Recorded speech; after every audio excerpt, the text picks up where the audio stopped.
What is the Equal Credit Opportunity Act? The Equal Credit Opportunity Act, commonly referred to as the ECOA, is a facet of United States law that prohibits most lenders from discriminating on the basis of race, religion, national origin, sex, marital status, age, or income source. The act was enacted in 1974 as a part of the larger Consumer Credit Protection Act, CCPA. The Equal Opportunity Credit Act amends the CCPA by prohibiting discrimination at any level of the lending process. Creditors can still ask lenders to provide certain personal information, but under the Act they cannot use that information to decide whether to extend a loan or to decide what the terms of any resulting loan will be.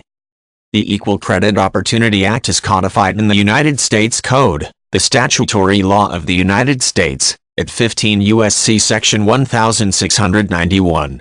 The Act applies to any person or entity who regularly extends, renews, or continues credit, as well as anyone who participates in the decision of such a person or entity. Banks, mortgage lenders, and all commercial creditors are covered. Personal loans between friends or one-time loans between parties who are not regular lenders are usually not.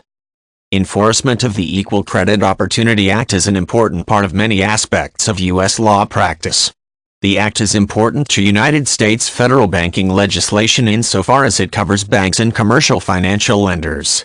It also commonly comes up in housing and real estate law, since its provisions cover housing lenders and real estate loans. The Act also touches consumer protection law with respect to credit card companies, personal credit extensions, and interest rates. In large part, the Equal Credit Opportunity Act was designed to ensure that all individuals who apply for credit are treated on equal terms. The Act specifically prohibits discrimination based on race, religion, national origin, sex, marital status, age, or the receipt of public assistance such as welfare.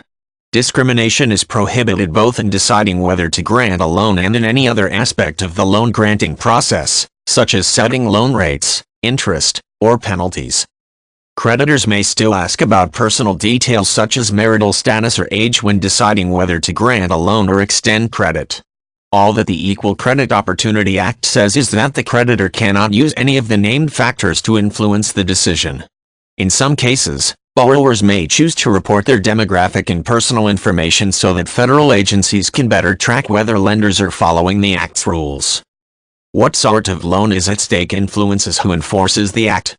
The Federal Trade Commission applies the Act to most consumer credit scenarios, whereas the Department for Housing and Urban Development applies it to real estate loan transactions.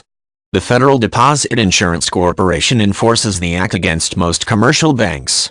If a certain lender has established a routine pattern of discrimination, the Department of Justice will usually get involved. Agencies monitor lenders' practices, but also depend on consumer complaints in order to take action.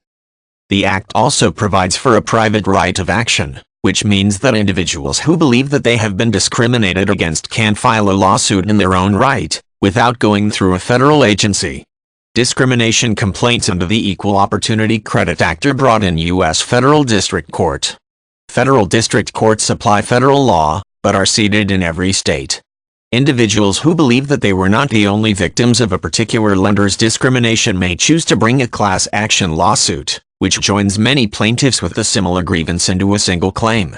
Monetary damages and recovery are usually higher in class action lawsuits.